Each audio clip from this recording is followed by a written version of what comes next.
اعوذ باللہ من الشیطان الرجیم بسم اللہ الرحمن الرحیم الصلاة والسلام علیک یا سیدی یا رسول اللہ وعلی آلک و اصحابک یا سیدی یا خاتم الانبیاء والمرسلین۔ ناظرین، جیسا کہ آپ جانتے ہیں مرزا احمق جو ہے، مرزا جونیئر جیلمی، مرزا پلمبر اور اس کے انیک القابات موجود ہیں۔ یہ جھوٹا ترین اور مکار آدمی اور باتوں کو اور حدیث مبارکہ کو اس برے طریقے سے بیان کرنے والا آدمی، چاہے وہ حدیث نہ ہو، ایک بزرگ کی بات ہی ہو، چاہے وہ کتاب کا حوالہ ہو یا کوئی تحریر ہو، یہ اس برے انداز سے پڑھتا ہے کہ بولتا ہے اور بیان کرتا ہے، اور اس کا انداز بیان اس قدر شیطانی ہے کہ آپ خود ہی اس میں دیکھ لینا کہ یہ حضرت عثمان بن عفان ذو النورین رضی اللہ تعالی عنہ کے بارے میں یہ کس قسم کی عجیب و غریب زبان اور نعوذ باللہ لفظ اختیار کر رہے ہیں۔ پہلے وہ صحابہ کرام علیہم رضوان کو نعوذ باللہ کہتا ہے کہ جنگ بدر کے اندر اور احد کے اندر وہ لوگ نعوذ باللہ من ذالک شراب پی کر اور جہاز لفظ استعمال کیا تھا اس نے کہ ہمارا جہاز صحیح اڑتا ہے، اور اس طرح کی گھٹیا الفاظ استعمال کیے تھے۔ اور اب یہ بے وقوف ایک ایسا گستاخ ترین لفظ استعمال کرے گا کہ جو میں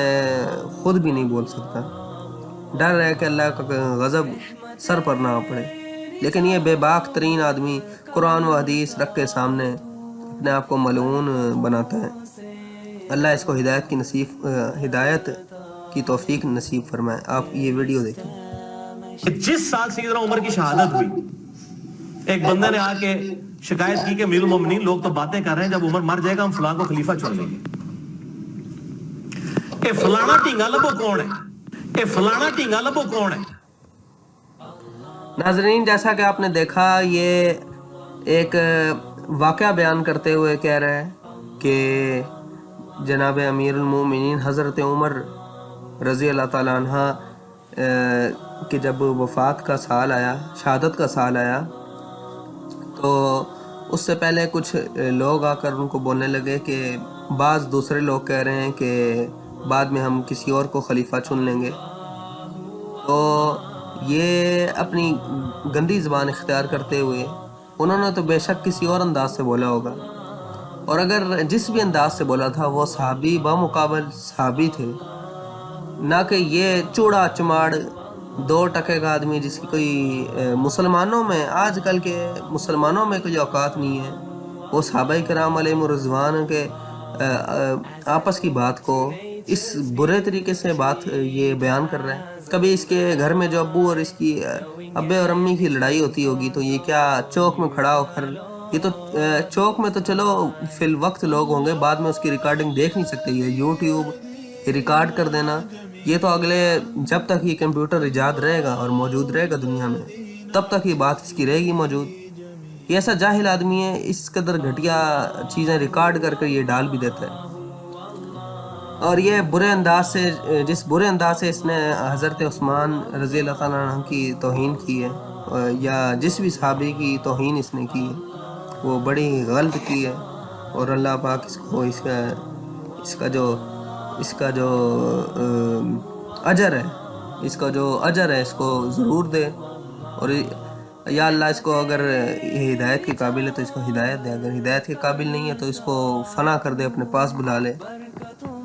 یہی کہیں گے جی، اللہ پاک اس فتنے عظمیٰ سے محفوظ رکھے۔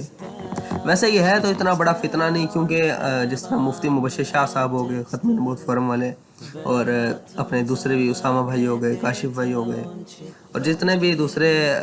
علی نواز بھائی آن لائن جو ہیں وہ ہو گئے، اور دوسرے جتنے بھی اپنے ماشاءاللہ ختم نبوت کے کام کرنے والے حضرات ہیں، ان سب نے اس کو مل کے اتنا اس کے منجی ٹھوک دی ہے اس جاہل سے آدمی کی، کہ اس کے جتنے بھی اب پنٹر لوگ ہیں وہ انتہائی درجے کی مرزا قادیانی کے وہ مرداد لوگوں کی طرح، بدبودار لوگوں کی طرح اب ہانکے جا رہے ہیں۔ اب جس طرح وہ ہماچی ماں ہو گیا، چلو وہ تھوڑا بہت شریف شانے جیسی شکل ہے اس کی، تو وہ دوسرا جو ہو گیا اماد الشیطان، اوف اللہ، وہ جس قدر بدتمیز بد کردار، اس کی بھی میں اگلی ویڈیو بنا کے ڈالتا ہوں. بد کردار، جاہل مطلق اور گدھا انسان ہے. سچ معنی میں وہ ایک گدھا ہے، اتنا بڑا گدھا ہے وہ کہ ایک دفعہ، بلکہ میں اگلی ویڈیو بناتا ہوں اس کے اندر بیان کرتا ہوں. تو چلیے جی، جزاک اللہ، والسلام علیکم ورحمۃ اللہ وبرکاتہ.